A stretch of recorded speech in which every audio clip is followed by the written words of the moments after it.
Hello students, welcome to the YouTube channel of Abhyudaya Lalitpur.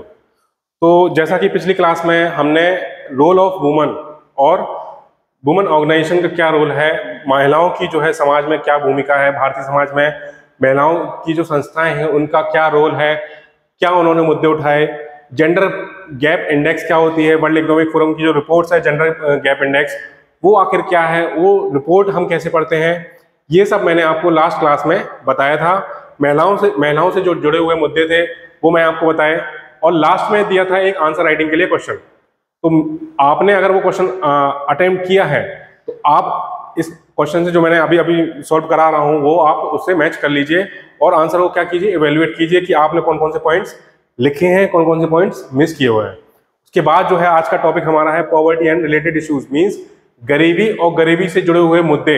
आखिर क्या मुद्दे हैं, सरकार की क्या भूमिका है, क्या क्या हम चुनौतियां चैलेंजेस फेस कर रहे हैं पॉवर्टी एलिविएशन में, ये सब हम इस लेक्चर में जानेंगे। उससे पहले जो लास्ट क्लास में मैंने क्वेश्चन दिया था सॉल्व करने के लिए वो आप देखिए। क्वेश्चन क्या था? क्वेश्चन ये था कि distinguish between gender equality, gender equity and women empowerment.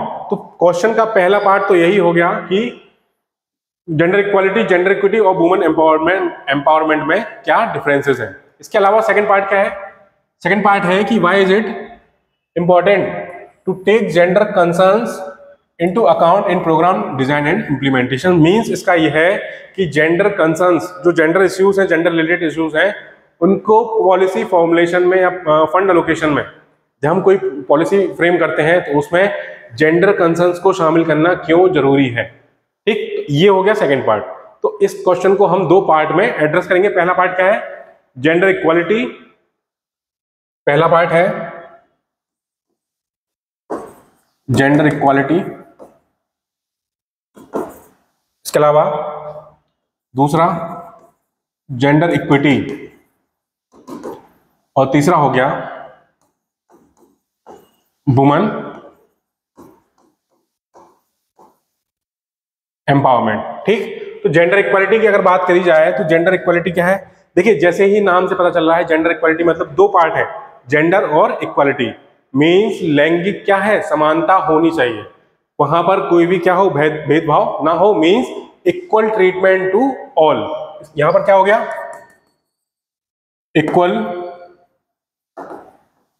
Treatment to all. इसके अलावा इक्वल अपॉर्चुनिटीज हो गई, इक्वल ट्रीटमेंट और इक्वल अपॉर्चुनिटीज हो गई। इसके अलावा क्या हो गया?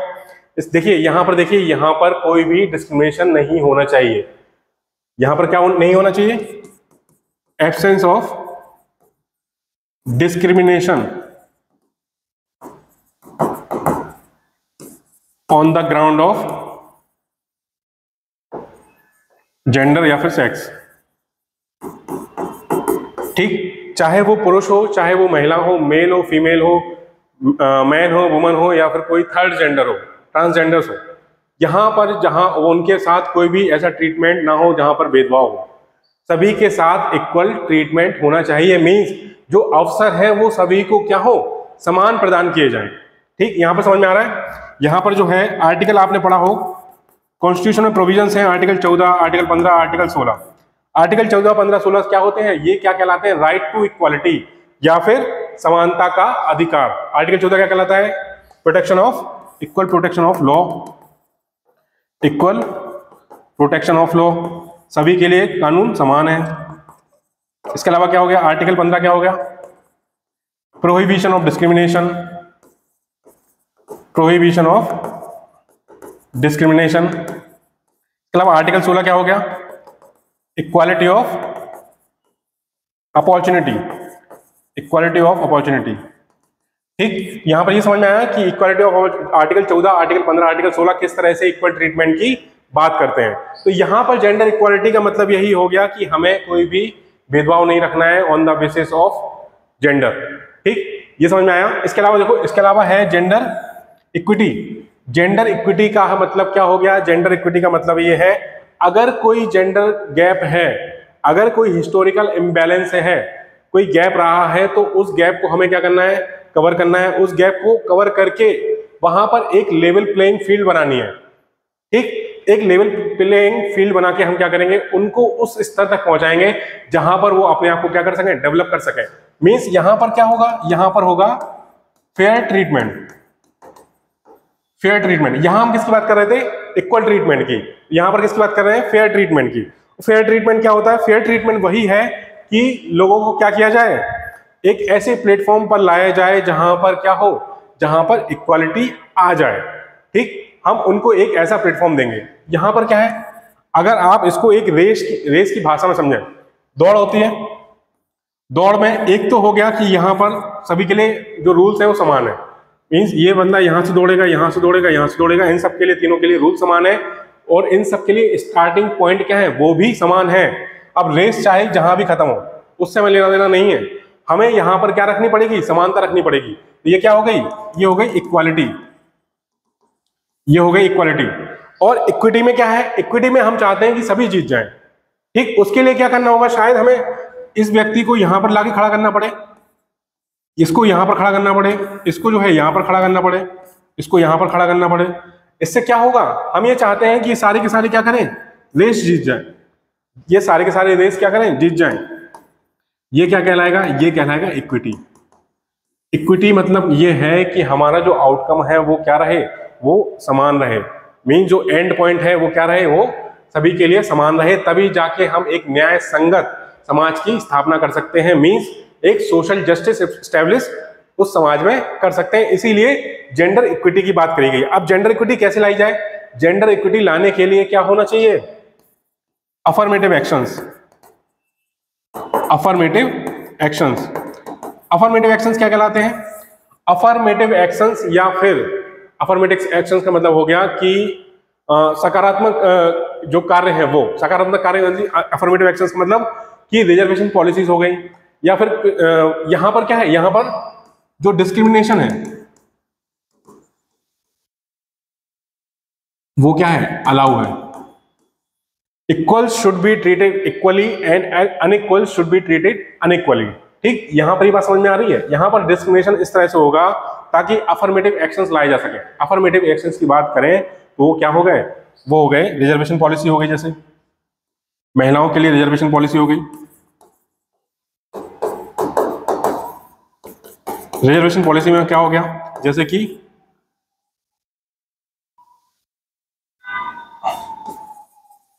Reservation for women in Panchayati Raj institutions. ठीक, इसके अलावा क्या हो गया, इसके अलावा अभी एक नया बिल पास हुआ था, उसका नाम क्या है, नारी शक्ति वंदन अधिनियम, जिसके अंडर क्या प्रोविजंस थे कि 33% या 1/3 रिजर्वेशन किसके लिए हो, महिलाओं के लिए। 1/3 रिजर्वेशन महिलाओं के लिए किसमें, लोकसभा और state legislative assemblies, state legislative assemblies, Vidhan Sabha. ठीक, तो यहां पर क्या किया गया, ये अफर्मेटिव एक्शंस की बात करी गई ताकि उनको एक ऐसे प्लेटफॉर्म पर लाके खड़ा कर दिया जाए जहां से वो अपने आप को डेवलप कर सकें, उनको एक पुश दिया जाए। ठीक, ये बात समझ में आई कि जेंडर इक्वालिटी और जेंडर इक्विटी में क्या डिफरेंसेस हैं। इसके अलावा देखो वुमेन एम्पावरमेंट। वुमेन एम्पावरमेंट जो है, अगर आप देखें, महिला सशक्तिकरण का मतलब क्या हो गया, महिला सशक्तिकरण का मतलब है कि हमें कुछ ऐसे एक्शंस लेने हैं, ऐसे एक्शंस लेने हैं जिससे महिलाओं की कैपेसिटी जो है वो इनहेंस हो, ताकि वो अपने डिसीजंस क्या कर सकें, वो ले सकें। ठीक, जैसे अगर यहां पे बात करी जाए वुमेन एम्पावरमेंट में क्या हो गया, वुमेन एम्पावरमेंट की बात करी जाए तो क्या हो गया, actions to enhance the capacity of women so that they can take actions। ठीक, इसका मतलब क्या हुआ, हमें महिलाओं को इस तरह से सशक्त करना है ताकि जो उनकी डिसीजन मेकिंग पावर है वो उनके हाथ में ही रहे। यहां पर अगर आप देखें, जो पैट्रियार्कल सोसाइटीज होती हैं या फिर जो पितृसत्तात्मक समाज होते हैं, उसमें जो महिलाओं का जो डिसीजन मेकिंग पावर है वो उनके हाथ में नहीं रहता। आपने देखा होगा आपके जो घर में हेड होगा, ग्रैंडफादर हो गए, फादर हो गए, तो वहां पर डिसीजन किनके हाथ में होता है? वो डिसीजन उनके हाथ में होता है। वहां पर महिलाओं की भागीदारी जो होती है वो लगभग लगभग क्या होती है? शून्य होती है। उनके डिसीजंस को इतना प्रेफरेंस नहीं दिया जाता। ठीक, यहां पर आपको समझ में आया वुमेन एम्पावरमेंट मतलब क्या हुआ? वुमेन एम्पावरमेंट का मतलब सीधा साधा यही हुआ है कि हमें उनकी कैपेबिलिटीज को इतना बढ़ाना है, भले ही उनको हमें एजुकेशन प्रोवाइड करने के लिए अच्छी हेल्थ केयर प्रोवाइड करनी पड़े। ये हम करेंगे कैसे? एक हेल्थ केयर हो गया और इसके अलावा एजुकेशन हो गया, सोशल सिक्योरिटीज हो गई,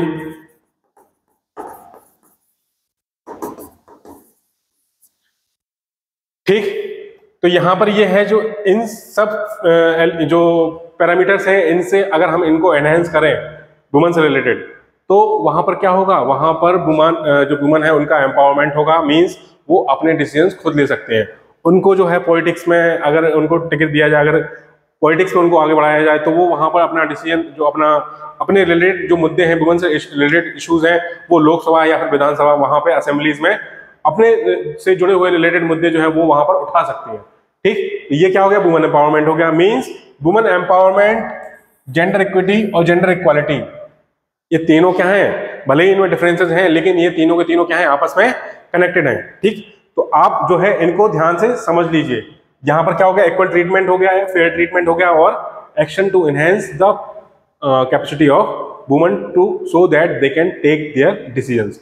तो एक पार्ट क्या है? हमने इस क्वेश्चन का एक पार्ट यहां पर एड्रेस कर लिया। माफ कीजिएगा, मुझे बार बार यहां से जाना पड़ रहा है ताकि मैं चेक कर सकूं कि जो वीडियो है वो पूरा रिकॉर्ड हो रहा है या नहीं हो रहा है। पिछली क्लास मैंने 2 घंटे की ली है, लेकिन वो वीडियो जो है वो रिकॉर्ड ही नहीं हुआ है, इसलिए मैं आज फिर से रिकॉर्ड कर रहा हूं इसको। ठीक, तो एक पार्ट यहां पर जो है वो एड्रेस हो गया। इसके अलावा आप देखिए, इसके अलावा देखो सेकंड पार्ट ये है कि gender concerns, means gender related concerns जो है, जेंडर रिलेटेड इश्यूज हैं, उनको जो है हमें ये जरूरत है, हमें क्यों इंपॉर्टेंट है कि इनको जो है पॉलिसी फॉर्मुलेशन में या पॉलिसी इंप्लीमेंटेशन में, फंड एलोकेशन में हमें इनको क्यों जो है शामिल करने की जरूरत क्यों है आखिर। ठीक, तो एक पार्ट इसका ये वाला पार्ट है जो हमको एड्रेस करेंगे। ये पार्ट इसमें देखो,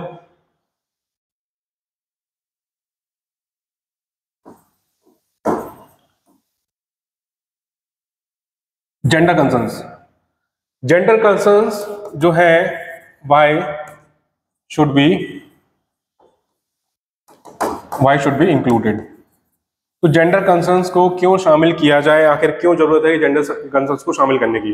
देखिए सीधा साधा सा अगर आप देखें इसमें, अगर हमें एक इंक्लूसिव सोसाइटी को एस्टेब्लिश करना है, सभी लोगों को साथ में लेके चलना है, तो हमें जेंडर कंसर्न्स को शामिल करना होगा। ठीक, ऐसा क्यों है? ऐसा इसलिए है कि अभी मैंने पढ़ाया आपको जेंडर इक्वालिटी।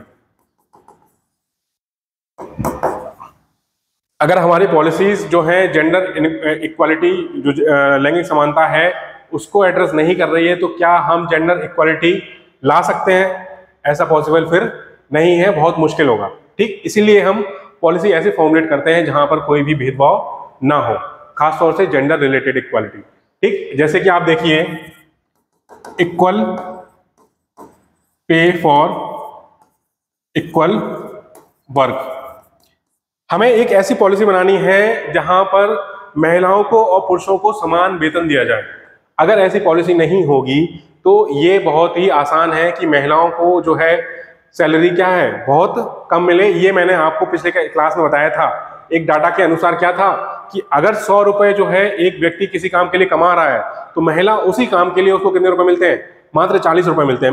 यहाँ पर क्या है? यहाँ पर बहुत ज्यादा ड्रास्टिक पे गैप है, एक हैवी पे गैप है। उस पे गैप को कंप्लीट करने के लिए, उस पे गैप को फिल करने के लिए हमें एक ऐसी पॉलिसी की जरूरत है जहां पर ये हो कि वहां जो वेजेस हो या फिर जो आय हो, जो उनको सैलरीज मिल रही है, वो क्या हो? वो समान हो, समान कार्य के लिए। तो यही क्या कहलाएगा। इसीलिए हमें यहाँ पर जेंडर रिलेटेड इश्यूज को पॉलिसी में शामिल करने की जरूरत है। इसके अलावा देखो, इंक्लूसिव ग्रोथ या फिर इंक्लूसिव सोसाइटी। देखिए, इंक्लूसिव सोसाइटी या इंक्लूसिव ग्रोथ तभी पॉसिबल है जब हम जो हाफ ऑफ द पॉपुलेशन है, महिलाएं हैं, आईएमएफ ने, मैंने लास्ट क्लास में बताया था कि आईएमएफ ने क्या कहा है, अगर half of the population of India जो महिलाएं हैं उनको अगर वर्कफोर्स में शामिल कर लिया जाए भारत की, तो भारत की जो जीडीपी होगी लगभग लगभग कितनी बढ़ जाएगी? 27%। अब देखिए कितना हैवी जो है इसमें इंक्रीमेंट हो रहा है अगर half of the population workforce में आ जाए। इसीलिए महिलाओं की भागीदारी जो है अर्थव्यवस्था में बहुत क्या है, जरूरी है अगर हमें एक विकसित देश बनना है तो। ठीक, तो जेंडर कंसर्न्स यहां पर भी आ गए, क्यों जरूरी है। इसके अलावा देखो, अगर हमें एक जस्ट सोसाइटी या फिर सोशल जस्टिस लाना है तो क्या है, हमें जेंडर रिलेटेड इश्यूज को भी एड्रेस करना पड़ेगा। कैसे? सोशल जस्टिस या फिर सामाजिक न्याय क्या कहलाता है? सामाजिक न्याय यही कहलाता है कि there should be minimisation of inequalities, means वहां पर कोई भी असमानता नहीं होनी चाहिए, and there must be the equality of opportunities to develop oneself. ठीक, यहां पर क्या हो गया?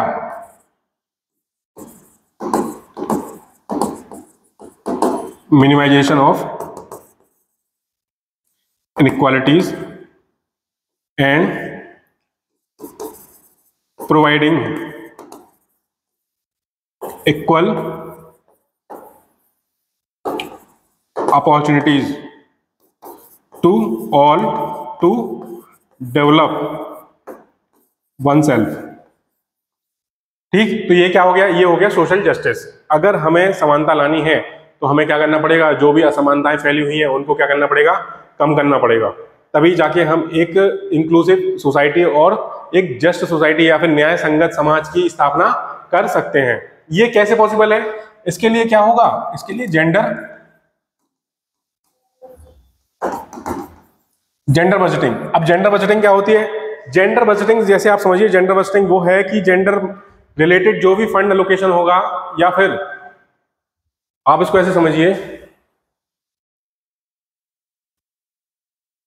Gender related schemes. यहां पर हम उन स्कीम्स की बात करेंगे जो क्या होंगी? वुमेन स्पेसिफिक होंगी।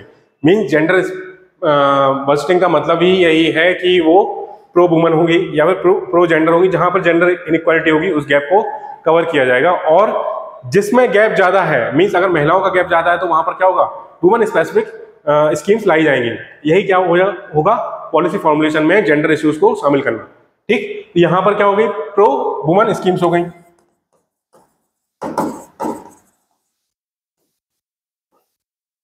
प्रो वुमेन स्कीम्स हो गई। और यहां पर जो फंड एलोकेशन वो क्या होगा?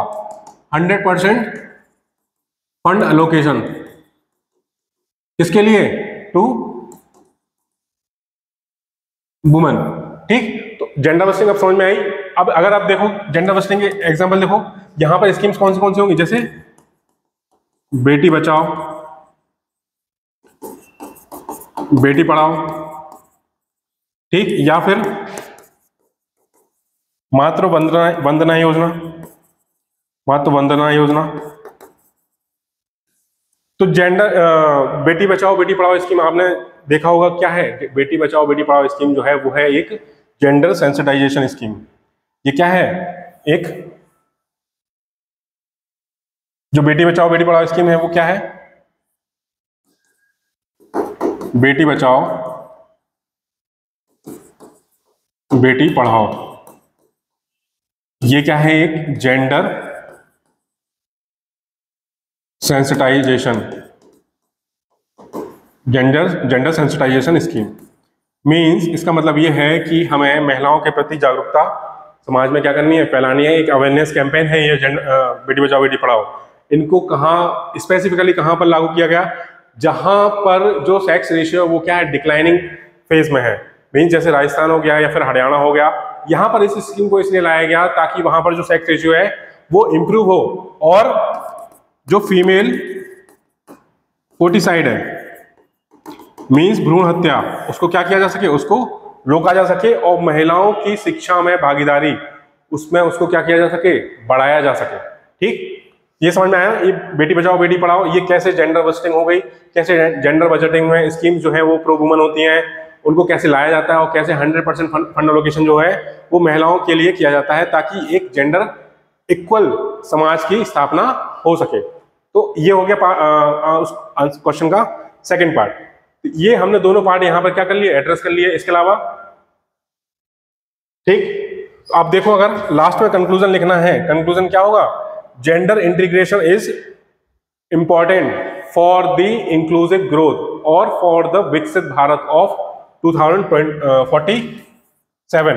ठीक, तो इंक्लूसिव ग्रोथ के लिए बहुत जरूरी है, और अगर हमें विकसित भारत बनना है 2047 तक, तो उसके लिए भी जेंडर इंक्लूजन क्या है, बहुत ज्यादा जरूरी है। और ये तब तक पॉसिबल नहीं है अगर वुमन की जो कंडीशन है उसको उनमें सुधार ना किया जाए। तो ऐसे हम इसको कंक्लूड कर सकते हैं। तो ये एक हो गया पूरा आंसर। इसको जो है आप अपने आंसर से मैच कर सकते हैं। जो आप इवेल्युएट कर, आंसर को कैसे इवेल्युएट किया जाता है ये मैंने आपको बताया था कि 10 पॉइंट्स में से अगर आपने, यहाँ मैंने कुछ पॉइंट्स लिखे हैं, उनमें से 70 to 75% आपके में मैच कर रहे हैं, मीन्स आपके जो आंसर लिखने का तरीका है वो बहुत अच्छा है। मीन्स आप में कॉन्सेप्चुअल क्लैरिटी है। आप जब आंसर को एड्रेस कर रहे हैं, वहां पर डाटा लिखिए, कोटेशन डालनी है तो कोटेशन दीजिए, कोई केस स्टडी है तो केस स्टडी दे सकते हैं। ठीक, तो यहाँ पर जो है आप एग्जाम्पल कोट कर सकते हैं। आंसर कैसे लिखा जाता है ये मैंने आपको बता दिया, और आंसर जो है आप लिखते रहिए, आप प्रैक्टिस करते रहिए, क्योंकि जैसे जैसे आप प्रैक्टिस करेंगे तभी जाके ये इंप्रूव हो पाएगा, वरना ये इंप्रूव नहीं हो पाएगा। समझ में आ रहा है यहाँ पे?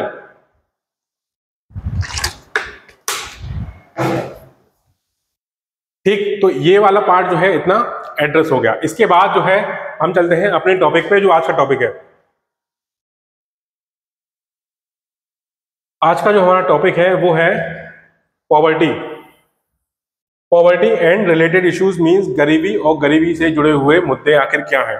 तो इस लेक्चर में जो है, ये लेक्चर जो हमारा होने वाला है पॉवर्टी, इसमें सबसे पहले तो हम देखेंगे डेफिनेशन। आखिर पॉवर्टी की डेफिनेशन क्या है, इसके अलावा पॉवर्टी के रीजंस क्या हैं, क्यों आखिर भारत में जो है अभी भी गरीबी जो है परसिस्ट कर रही है, why there is a persistence of poverty in India. अभी भी क्यों जो है गरीबी, भारत जो लोग हैं वो गरीबी में रह रहे हैं भारत में, इसके क्या रीजंस हैं ये हम डिस्कस करेंगे। इसके अलावा टाइप्स ऑफ पॉवर्टी, गरीबी के क्या क्या प्रकार हैं, गरीबी किस तरह से वेरी करती है, ये हम देखेंगे। इसके अलावा देखो पॉवर्टी लाइन, अब हम कैसे कहें कि जो व्यक्ति गरीब है उसको गरीब माना जाए, तो ये पॉवर्टी लाइन क्या होती है या गरीबी रेखा क्या होती है वो हम डिस्कस करेंगे। पॉवर्टी लाइन को स्टैब्लिश करने के लिए जो पॉवर्टी एस्टिमेशन कमिटीज, जो कमिटीज गठित की गई थी, उन्होंने क्या पॉवर्टी लाइन दी है वो हम डिस्कस करेंगे। इसके अलावा गवर्नमेंट इनिशिएटिव्स क्या हैं, कैसे जो है गवर्नमेंट के इनिशिएटिव जो है वो पॉवर्टी एलिविएट कर रहे हैं या गरीबी उन्मूलन में सहायता कर रहे हैं। ठीक, पॉवर्टी एलिविएशन। देखिए अभी कुछ दिनों पहले, 2-3 दिन पहले इंडियन एक्सप्रेस में एक आर्टिकल आया था पॉवर्टी एलिविएशन प्रोग्राम पे गवर्नमेंट की। तो वो आर्टिकल अगर आप इंडियन एक्सप्रेस या कोई न्यूज़पेपर पढ़ते हैं तो उसमें किस तरह से आर्टिकल जो है, एक अच्छा आर्टिकल लिखा जाता है, उस ऐसे को अगर आप पढ़ेंगे तो आपको समझ में आएगा कि कैसे डाटा को यूज़ किया जाता है, डाटा से रिलेटेड जो भी लाइन्स है वो कैसे लिखी जाती हैं, कैसे स्टैट्स को डाला जाता है, रिपोर्ट्स को कैसे इंक्लूड किया जाता है, कैसे हम एक अच्छा ऐसे लिख सकते हैं। अगर आप न्यूज़पेपर नहीं पढ़ रहे हैं तो आपको नहीं समझ आएगा कि कैसे जो है हम आंसर राइटिंग करें। आंसर राइटिंग में न्यूज़पेपर जो है बहुत काफ़ी हेल्प करते हैं। वहीं से आपको समझ में आएगा कि कैसे जो है हम सेंटेंस फॉर्म कर सकते हैं, कैसे जो है पैराग्राफ लिंक किए जाते हैं। अगर आप न्यूज़पेपर नहीं पढ़ रहे हैं तो बहुत दिक्कत होने वाली है। तो न्यूज़पेपर्स पढ़ते रहिए, देखते रहिए, अप टू डेट रहिए कि आखिर क्या चल रहा है, गरीबी क्या है भारत में, गरीबी कहाँ से कहाँ जा रही है, घट रही है, बढ़ रही है, ये आप कैसे अपडेट रहेंगे। तो पढ़ते रहिए, ठीक है। ये हमारा आज का लेक्चर होने वाला है। तो अगर हम देखें उससे पहले कुछ क्वेश्चन देख लेते हैं कि किस तरह के क्वेश्चंस आए हुए हैं। देखिए कुछ क्वेश्चंस, ये 2024 में क्वेश्चन आया हुआ है कि despite comprehensive policies for equity and social justice, underprivileged sections are not yet getting the full benefits of affirmative actions. Means सरकार जो सकारात्मक कार्य जो कर रही है, जो उसके इनिशिएटिव्स हैं, उसके बावजूद भी जो है जो अंडर प्रिविलेज्ड है, जो मार्जिनलाइज्ड सेक्शंस हैं, उनको इनका बेनिफिट नहीं मिल रहा है। मीन्स उस स्कीम्स में कहीं ना कहीं लीकेजेस हैं, हो सकता है कुछ अवेयरनेस ना हो, जिनको ये जो लाभान्वित जो बेनिफिशियरीज हैं उनको इस स्कीम्स के बारे में ना पता हो, कहीं पर करप्शन हो, कहीं पर रेड टेपिज्म हो, वहां तक लाभ ना पहुंचना, ये सारे के सारे क्या है, इनके रीजंस हो सकते हैं, या फिर कोई लूप होल्स हो, कोई ड्रॉबैक्स हो, कहीं पर लिमिटेशंस हो, ये सारे के सारे हमें क्या है इस आंसर्स में, इनमें आंसर्स में लिखना है। ठीक, दूसरा क्या है, despite the implementation of various programs for the eradication of poverty by the government in India, poverty is still existing। ये भी वही लगभग सेम क्वेश्चन है कि गरीबी जो है अभी भी भारत में क्यों परसिस्ट कर रही है, क्यों भारत में अभी भी गरीबी है, जबकि भारत में इतनी अच्छी अच्छी स्कीम्स हैं। तो हमें इसमें ये लिखना है कि आखिर इतनी अच्छी स्कीम्स होने के बाद, गवर्नमेंट इनिशिएटिव्स के बावजूद भी क्यों भारत में गरीबी परसिस्ट कर रही है, वो रीजन यहाँ लिखने हैं। यहाँ पर हम डाटा भी देंगे, यहाँ पर हम एग्जाम्पल्स भी देंगे, ये सारा इस समय आंसर में लिखा जाएगा। ठीक, ऐसे ये क्वेश्चन ये है, essential condition to eradicate poverty, liberate the poor from the process of deprivation. Means अगर जो डेप्रिवेशन है, अगर डेप्रिवेशन को कम कर दिया जाए या उसको हटा दिया जाए, जो वंचितता है अगर इसको हम हटा दें, किसी भी तरह से इसको हम मिटा दें, तो हम एक तरह से गरीबी को भी मिटा सकते हैं। कैसे हम इस डेप्रिवेशन को हटाएंगे, हमारे क्या स्टेप्स होंगे, हमें जो है उसकी यहीं पे बात करनी है। ठीक, ये सब हम जब कर पाएंगे, जब हमारे कॉन्सेप्ट क्या होंगे, क्लियर होंगे, हमने पढ़ रखा होगा, हमने आंसर राइटिंग कर रखी होगी, तभी जाके हम लिख पाएंगे। ठीक, ये हो गए प्रीवियस ईयर क्वेश्चन। किस तरह से क्वेश्चन आते हैं ये मैं आपको हर लेक्चर में बताता हूँ, ताकि आपको ये समझ में आए कि जो आप पढ़ रहे हैं वो आप सही पढ़ रहे हैं या नहीं पढ़ रहे हैं, आपको किस तरह से पढ़ाई करनी है, वो सब इन क्वेश्चन से समझ में आता है। ठीक, तो प्रीवियस ईयर क्वेश्चन जो है आप देखते रहिए, चाहे प्री हो चाहे मेंस हो। ठीक, इसके अलावा फिर देखिए, अगर गरीबी की बात करी जाए तो गरीबी आखिर होती क्या है, व्हाट इज पॉवर्टी। देखिए पॉवर्टी क्या है, पॉवर्टी अगर एक डेफिनेशन के तहत चलें तो पॉवर्टी क्या हो गई, एक मल्टी डायमेंशनल कॉन्सेप्ट हो गया, या फिर बहुआयामी अवधारणा हो गई। एक मल्टी डायमेंशनल कॉन्सेप्ट कैसे हो गया, पॉवर्टी कई डायमेंशनल में क्या हो सकती है, मेजर करी जा सकती है। जैसे फूड हो गया, या फिर शेल्टर हो गया, मीन्स रहने के लिए जगह हो गई, क्लोथिंग हो गई, पहनने के लिए कपड़े हो गए, हेल्थ हो गई, स्वास्थ्य, एजुकेशन, शिक्षा। इन सब में कहीं ऐसा तो नहीं कि जो व्यक्ति है वो इन सब से क्या है, वंचित है, क्योंकि ये जो एलिमेंट है यही हमारे क्या है, ये बेसिक नेसेसिटीज कहलाती हैं। अब क्या हम खाने के बिना रह सकते हैं, नहीं रह सकते हैं। क्या शिक्षा के बिना रह सकते हैं, सर्वाइव भी नहीं कर पाएंगे। हेल्थ के बिना क्या व्यक्ति जीवित रह सकता है, नहीं रह सकता है। अगर उसको पहनने के लिए कपड़े नहीं मिले, क्या वो सर्दी में सर्वाइव कर पाएगा, नहीं कर पाएगा।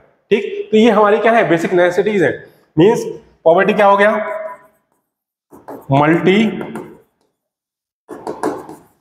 Dimensional concept. ठीक, इसके अलावा क्या हो गया, मल्टी डायमेंशनल कॉन्सेप्ट और deprivation of basic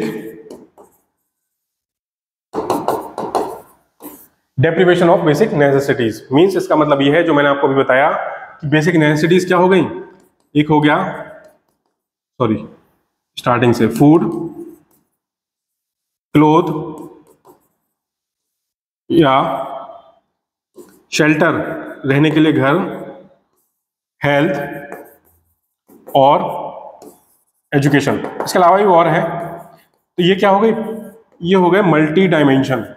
multi dimension में अगर हम चीजों को मेजर कर रहे हैं तो मल्टी डायमेंशनल कॉन्सेप्ट हो गया। तो गरीबी क्या हो गई, गरीबी एक मल्टी डायमेंशनल कॉन्सेप्ट है। अगर उसमें कहीं पर डेप्रिवेशन है बेसिक नेसेसिटीज के, बेसिक नेसेसिटीज कौन कौन सी हो गई, फूड, शेल्टर, क्लॉथ, हेल्थ और एजुकेशन, अगर इससे कोई व्यक्ति वंचित है, इसका मतलब वो क्या है, वो गरीबी में अपना जीवन यापन कर रहा है, वो व्यक्ति क्या कहलाएगा, he is living in poverty. Means वो गरीबी में अपना जीवन यापन कर रहा है। ठीक, ये समझ में आया गरीबी क्या होती है। ठीक, इतना कॉन्सेप्ट क्लियर हुआ गरीबी का। इसके अलावा देखो, आखिर जो गरीबी है वो क्यों परसिस्ट कर रही है। अभी भी देखिए इतनी टेक्नोलॉजी आ गई है, हम जो है अब फूड इंपोर्ट की जगह फूड क्या करते हैं, एक्सपोर्ट करते हैं। मींस हम एक फूड सफिशिएंट या फिर ग्रेन सफिशिएंट कंट्री है, और हमारी रैंक जो है दूसरी तीसरी नंबर पर भी आती है कई ग्रेन्स में। तो आखिर ऐसा क्या है कि हम गरीबी को फेस कर रहे हैं, ऐसा क्या रीजंस है, तो वो जो है आप वो देखिए रीजंस क्या होते हैं। Reasons for persistence of poverty। Reason of persistence of poverty. पहला रीजन क्या हो गया? देखिए, अगर भारत की परिप्रेक्ष्य में बात करें तो आप ये जानते हैं इकोनॉमिक सर्वे 2024-25 क्या कहता है? इकोनॉमिक सर्वे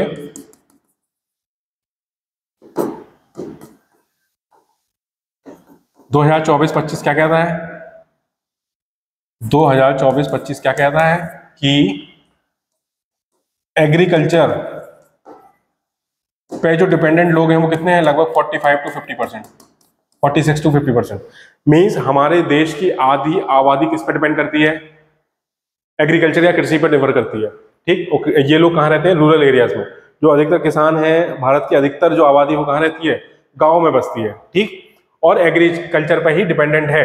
अगर एग्रीकल्चर की जो प्रोडक्टिविटी है वो कम है, वो उसको उतना रिजल्ट नहीं दे पा रही है। मीन्स मान लीजिए फसल है, आपने फसल बोई, किसी किसान ने फसल बोई और फसल जो है किसी कारणवश नष्ट हो गई, उसको नुकसान पहुंच गया, और उसका होल सोल जो था, उसका जीने का जो जरिया था, जो उसका आर्थिक जिससे वो अपनी लाइफ में जो जी रहा था वो क्या था? वो मात्र कृषि थी। वही एक उसका एक इनकम का सोर्स था और उसके अलावा कुछ नहीं था। तो अगर इनकम का सोर्स ही अगर चौपट हो गया तो क्या वो सस्टेन कर पाएगा? क्या वो सर्वाइव कर पाएगा? नहीं कर पाएगा। तो सबसे पहले रीजन कौन सा हो गया? लो प्रोडक्टिविटी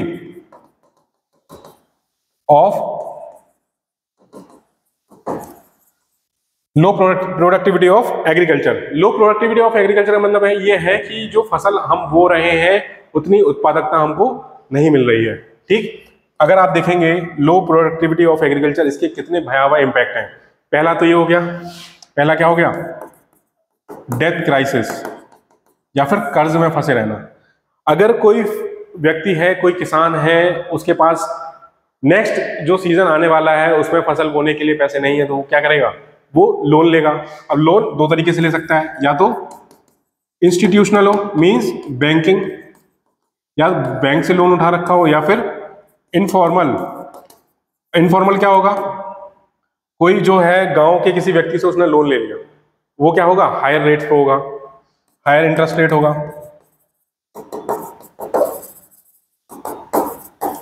हायर इंटरेस्ट रेट। ठीक, तो यहां पर दो तरीके हैं, या तो इंस्टीट्यूशनल होगा या फिर इनफॉर्मल होगा। अगर वो फसल चौपट होती है तो क्या वो व्यक्ति अपना जो कर्ज है उसको चुका पाएगा? नहीं चुका पाएगा। तो ये डेब्ट ट्रैप में फंस जाएगा। मींस एक साइकिल होगी, डेब्ट साइकिल, वो उसी में फंसा रह जाएगा। उस कर्ज को चुकाने के लिए उसको फिर से एक कर्ज लेना पड़ेगा, और इसी डेब्ट साइकिल के चलते चलते आपने सुना होगा आजकल क्या हो रहा है? फार्मर्स सुसाइड, किसान आत्महत्या।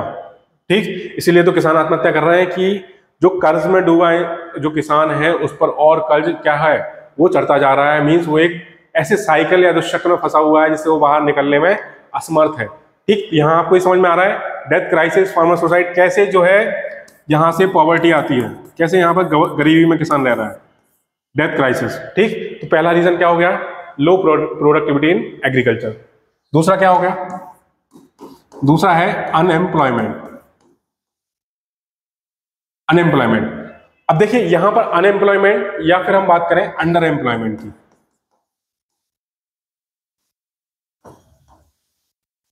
अनएम्प्लॉयमेंट या अंडर एम्प्लॉयमेंट। अनएम्प्लॉयमेंट देखिए, जैसे अगर मैं कहूं आपसे कि मान लीजिए कोई कंट्री है और वहां पर ग्रोथ हो रही है, मींस कंट्री में इकोनॉमिक ग्रोथ तो है, लेकिन वो इकोनॉमिक ग्रोथ कैसी है? जॉबलेस। जॉबलेस ग्रोथ मींस वो इकोनॉमी जो है वो अपने आप में जॉब क्रिएट नहीं कर पा रही है, मींस रोजगार लोगों को नहीं दे पा रही है। तो क्या होगा वहां पर? तब भी वो क्या होगी? गरीबी जो है वहां पर आएगी। ठीक, लोगों के पास रोजगार नहीं होगा तो वो क्या पैसे कमा पाएंगे? उनके पास पैसे ही नहीं होंगे तो वो खर्च क्या करेंगे? क्या वो अपना जीवन यापन कर पाएंगे? नहीं कर पाएंगे, वो सर्वाइव नहीं कर पाएंगे। तो तभी क्या है? गरीबी आएगी। तो जॉबलेस ग्रोथ होना क्या है? एक गरीबी का कारण है। इसके अलावा देखो अंडर एम्प्लॉयमेंट। अंडर एम्प्लॉयमेंट का मतलब हुआ स्किल मिसमैच। मींस जो आपके पास स्किल्स है मार्केट में उसकी डिमांड नहीं है, या फिर मार्केट में जो इंडियन स्किल्स की डिमांड है वो या तो आपके पास स्किल है नहीं या फिर आप उससे मैच नहीं करते हो। ठीक, या फिर डिस्गाइज्ड अनएम्प्लॉयमेंट हो गया। मींस एक ही जगह पर कई सारे लोग जो है उस पर डिपेंडेंट है, जैसे एग्रीकल्चर हो गया। वहां पर प्रोडक्टिविटी क्या है, वहां पर प्रोडक्टिविटी लो है, लेकिन फिर भी उसमें रोज जो लोग हैं उस पर डिपेंडेंट काफी सारे हैं। तो एक ये हो गया डिस्गाइज अनएम्प्लॉयमेंट।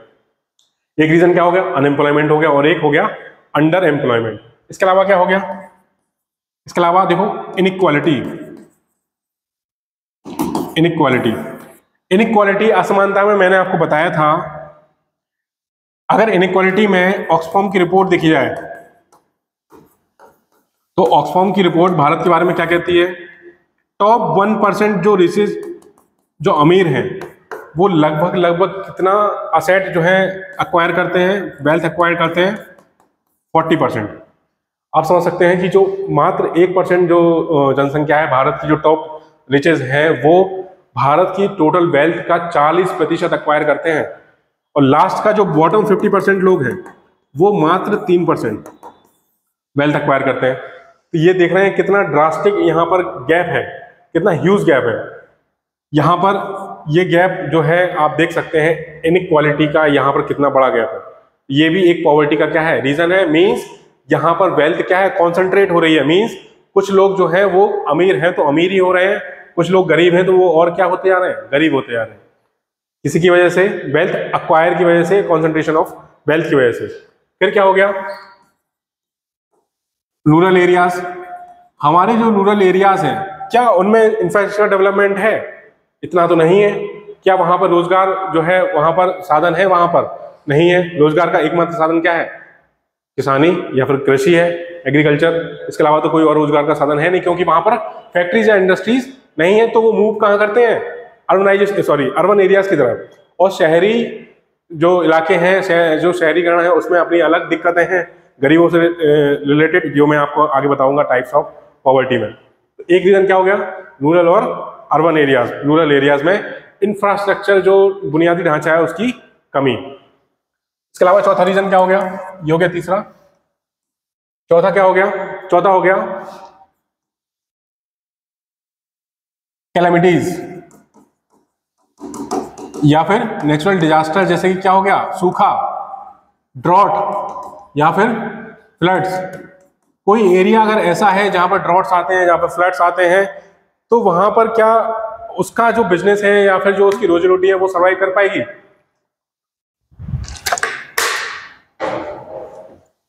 वो सर्वाइव वहां पर नहीं कर पाएगी। जैसे मान लीजिए कहीं पर लैंडस्लाइड्स आती हैं, या फिर कोई एरिया है जहां पर भूकंप आते ही रहते हैं। आपने दुकान खड़ी करी, वो फिर गिर गई। वहां पर कहीं भूकंप आते, कहीं पर अगर बाढ़ आती है, फसल आपने वही फसल पूरी पानी में बह गई। तो ये क्या है, ये भी एक गरीबी का रीजन है। इसके अलावा क्या है, इसके अलावा पांचवा क्या हो गया, एजुकेशन हो गया। अगर शिक्षा का स्तर अच्छा नहीं है, अगर शिक्षा अच्छी नहीं है, तो हम क्या एक ह्यूमन कैपिटल जो कहते हैं, क्या वो अच्छा विकसित कर पाएंगे? नहीं कर पाएंगे। अगर ह्यूमन कैपिटल अच्छी नहीं है तो हमारी जो प्रोडक्टिविटी होगी वो क्या होगी, प्रोडक्टिविटी भी लो होगी। अगर प्रोडक्टिविटी लो है तो क्या होगा, इकोनॉमिक ग्रोथ भी नहीं हो पाएगी। इकोनॉमिक ग्रोथ नहीं हो पाएगी तो फिर से क्या होगा, डेप्रिवेशन होगा और पॉवर्टी होगी। यही क्या कहलाएगा, पॉवर्टी का दुष्चक्र या पॉवर्टी साइकिल। देखिए, अगर पॉवर्टी है तो क्या होगा, लैक ऑफ एजुकेशन होगा। अगर लैक ऑफ एजुकेशन है तो lack of human capital, lack of human capital होगा। लैक ऑफ ह्यूमन कैपिटल है तो लो क्या होगी, लो प्रोडक्टिविटी होगी। और लो प्रोडक्टिविटी है तो क्या होगा,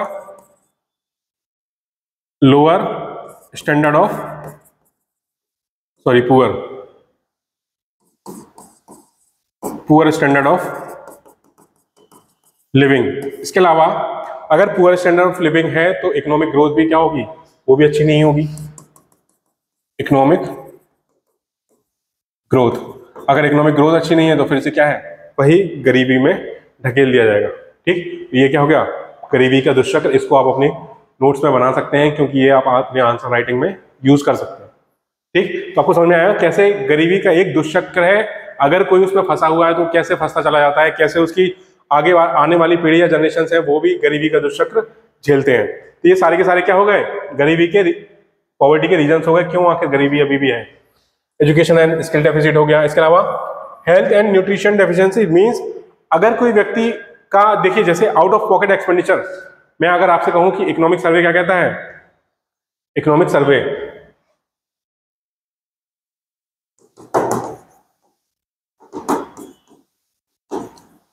सर्वे क्या कहता है कि जो हमारा आउट ऑफ पॉकेट एक्सपेंडिचर है, अगर इसकी बात करी जाए तो आउट ऑफ पॉकेट एक्सपेंडिचर कितना है, लगभग 39 से 40%। इतना ज्यादा आउट ऑफ पॉकेट एक्सपेंडिचर है, इसका मतलब ये है कि आपको अपनी जेब से पैसा देना पड़ रहा है इतना ज्यादा हेल्थ के लिए। एक अच्छी स्वास्थ्य सुविधा लेने के लिए अगर हम इतना पैसा देते हैं जो कि हमें मिलनी चाहिए सरकार से, या फिर ऐसे प्रावधान होने चाहिए, ऐसी फैसिलिटीज होनी चाहिए ताकि हमें अपना इतना पैसा खर्च ना करना पड़े। अगर इतना पैसा हम हेल्थ के लिए खर्च कर रहे हैं तो हम एजुकेशन में कैसे पैसा अपना खर्च करेंगे, कैसे हम बच्चों को अच्छी एजुकेशन देंगे। ठीक, तो ये ज्यादा होने का मतलब ये है कि हम अच्छी स्वास्थ्य सुविधाएं देने में अभी भी क्या है, पीछे चल रहे हैं। ठीक, उसका एक रीजन ये भी हो सकता है कि हमारा जो जीडीपी का 2 से 3% हिस्सा ही है जो स्वास्थ्य के लिए एलोकेट होता है, तो वो फैसिलिटीज में हम कहीं ना कहीं पीछे रह रहे हैं। रूरल एरियाज में हमने देखा होगा प्राइमरी हेल्थ केयर सिस्टम किस तरह से पीछे है, वहां पर स्टाफ की कमी है, डॉक्टर्स की कमी है, मेडिसिन और जो इक्विपमेंट्स होते हैं वो भी नहीं है। तो किस तरह से हमारा प्राइमरी हेल्थ केयर सिस्टम डगमगाया हुआ है रूरल एरियाज में। ठीक, एक रीजन क्या हो गया हेल्थ का, कि अभी भी जो हेल्थ केयर है हमारा लोगों के लिए क्या है, एक बड़ी जनसंख्या के लिए क्या है, अनअफोर्डेबल है। मींस उसकी जो अफोर्डेबिलिटी है वो अभी भी क्या है, कम है। ठीक, एक रीजन ये समझ में आया आपको हेल्थ केयर वाला। इसके अलावा caste and class discrimination means caste, ये मैंने आपको पढ़ाया था कास्ट क्या है, कास्ट डिस्क्रिमिनेशन अभी भी है। कास्ट डिस्क्रिमिनेशन है, इसका मतलब कास्ट की वजह से ही लोगों क्या है जो अपॉर्चुनिटीज है शायद वो ना मिल रही हो, कहीं ना कहीं क्या है वहां पर भी भेदभाव हो रहा है, कास्ट या क्लास डिस्क्रिमिनेशन है। इनएफिशिएंट वेलफेयर डिलीवरी, इसका मतलब जो लाभान्वित व्यक्ति है, जो बेनिफिशियरी है, ट्रू बेनिफिशियरी है, जिसको उस स्कीम का लाभ मिलना चाहिए वो स्कीम का लाभ उसको नहीं मिल पा रहा है। इसका मतलब वहां पर क्या है, लीकेजेस है, वहां पर करप्शन है। जिस स्कीम का जो वेलफेयर स्कीम है, जो लाभ देना चाहिए उस बेनिफिशियरी को, वो उसको नहीं मिल पा रहा है बिकॉज ऑफ द लीकेजेस। ठीक, इसके अलावा अर्बन पॉवर्टी और माइग्रेशन इश्यूज ये हम बाद में पढ़ेंगे। Climate changes and agrarian distress, ये मैंने आपको बता दिया। क्लाइमेट चेंज वाला वही है कि ड्रॉट्स, फ्लड्स या फिर अर्थक्वेक्स आते हैं तो लोगों में जनमाल की कैसे हानि होती है, कैसे उनको क्षति पहुंचती है, ये सब। तो ये सारे के सारे रीजंस क्या हो गए, कैसे कि अभी भी पॉवर्टी जो है वो स्टिल परसिस्ट करती है, प्रिवेलेंट है। देखिए इसमें आगे देखिए पॉवर्टी लाइन। हमने देखा कि गरीबी क्या होती है, तो गरीबी हमने देखा कि गरीबी की डेफिनेशन क्या है, मल्टी डायमेंशनल कॉन्सेप्ट है। ठीक, और कैसे डेप्रीवेशन जो बेसिक नेसेसिटीज हैं, अगर उसमें कोई डेप्रीवेशन है तो व्यक्ति क्या कहलाएगा, गरीब कहलाएगा। आखिर वो बेसिक नेसेसिटीज हैं, उनका जो लेवल है वो हम कैसे डिसाइड करें, वही क्या कहलाएगी, वही कहलाएगी पॉवर्टी लाइन या गरीबी रेखा। मींस आय का वह स्तर या फिर लेवल और threshold level of that income, जिससे नीचे अगर कोई व्यक्ति अपना जीवन यापन कर रहा है तो वो क्या कहलाएगा, गरीब कहलाएगा। तो वो थ्रेशोल्ड लेवल ऑफ इनकम ही क्या कहलाएगी, पॉवर्टी लाइन कहलाएगी। ध्यान रखिए, threshold level of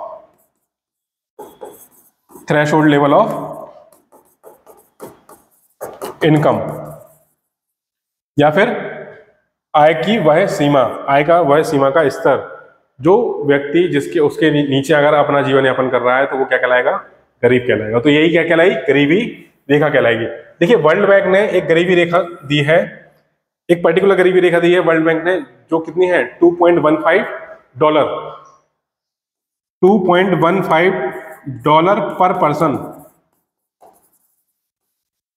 per day. इसका मतलब ये हुआ, अगर कोई व्यक्ति $2.15 पर पर्सन पर डे, एक दिन में अगर कोई व्यक्ति इससे नीचे जीवन यापन कर रहा है, इसका मतलब वो व्यक्ति क्या है, गरीबी में जी रहा है।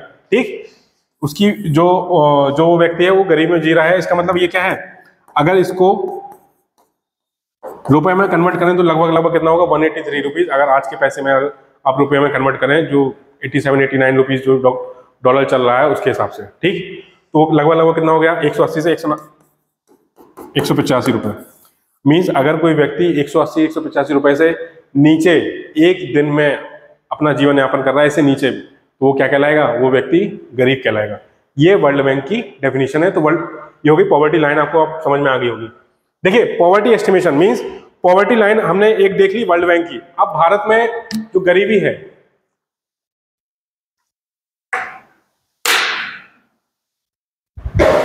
जो भारत में गरीबी है, आखिर उसको कैसे निर्धारित किया गया है? मीन्स प्री इंडिपेंडेंस, आजादी से पहले और आजादी के बाद जो है कैसे पॉवर्टी लाइन को स्टैब्लिश किया गया, कैसे एस्टिमेट किया गया। तो गरीबी अगर आप देखें आजादी से पहले, तो आजादी से पहले दादा भाई नौरोजी की आपने एक बुक का नाम सुना होगा हिस्ट्री में, नाम क्या है? Poverty and un-British rule in India, जो कि 1901 में पब्लिश हुई थी।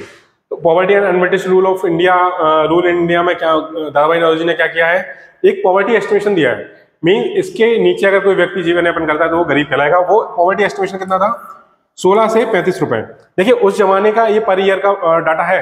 मीन्स 1867-68 की बात है। उस टाइम पे 16 से 35 रुपए पर ईयर की बात हो रही है। अगर आप इसको अभी के भाषा में कन्वर्ट करेंगे, अभी के टाइम पे कन्वर्ट करेंगे, शायद 1 लाख रुपए के आसपास आए पर ईयर के। ठीक, तो वो क्या होगा? डाइटरी बेस्ड था और व्यक्ति के लिए जो पॉवर्टी एस्टिमेशन किया गया वो 16 से 35 रुपए पर ईयर किया गया। इसके बाद नेशनल प्लानिंग कमेटी 1938, जो कि किसने बनाई, किसकी अध्यक्षता में बनी थी? जवाहरलाल नेहरू। तो जवाहरलाल नेहरू की अध्यक्षता में नेशनल प्लानिंग कमेटी बनाई गई थी। इन्होंने क्या रिकमेंडेशन दिया? 15 से कितना है? 20 रुपए पर मंथ का। ठीक, पोस्ट इंडिपेंडेंस की बात करें तो क्या आया? प्लानिंग कमीशन जब गठित हुआ, प्लानिंग कमीशन ने 1962 में क्या दिया? एक पॉवर्टी लाइन दी पर कैपिटा पर ईयर। 20 रुपए किसके लिए? रूरल के लिए, और 25 रुपए किसके लिए? अर्बन एरियाज के लिए। ठीक, दोनों के लिए अलग अलग तय किए गए। इसके बाद जब हम बात करेंगे वो क्या होगा? जो पॉवर्टी एस्टिमेशन कमिटीज बनाई गई, बाई की अलग कमेटी हो गई, लकड़वाला कमेटी है, तेंदुलकर कमेटी है, सी रंगराजन कमेटी है। इन कमिटीज ने आखिर किस बेसिस पे, डाइटरी बेसिस पे, मॉनेटरी बेसिस पे, इनकम बेसिस पे, कैसे रूरल एरियाज के लिए, अर्बन एरियाज के अलग अलग पॉवर्टी एस्टिमेट किए हैं, वो हम आगे देखेंगे। ठीक, तो अगर बाई के अलग कमेटी की बात की जाए तो बाई के अलग कमेटी ने जो बनाया, जो पॉवर्टी एस्टिमेट की, वो करी कैलोरीज बेसिस पे। ठीक, तो अर्बन एरियाज के लिए, रूरल एरियाज के अलग थी। तो अगर रूरल एरियाज की बात करें कैलोरी बेसिस पे तो कितना हो गया?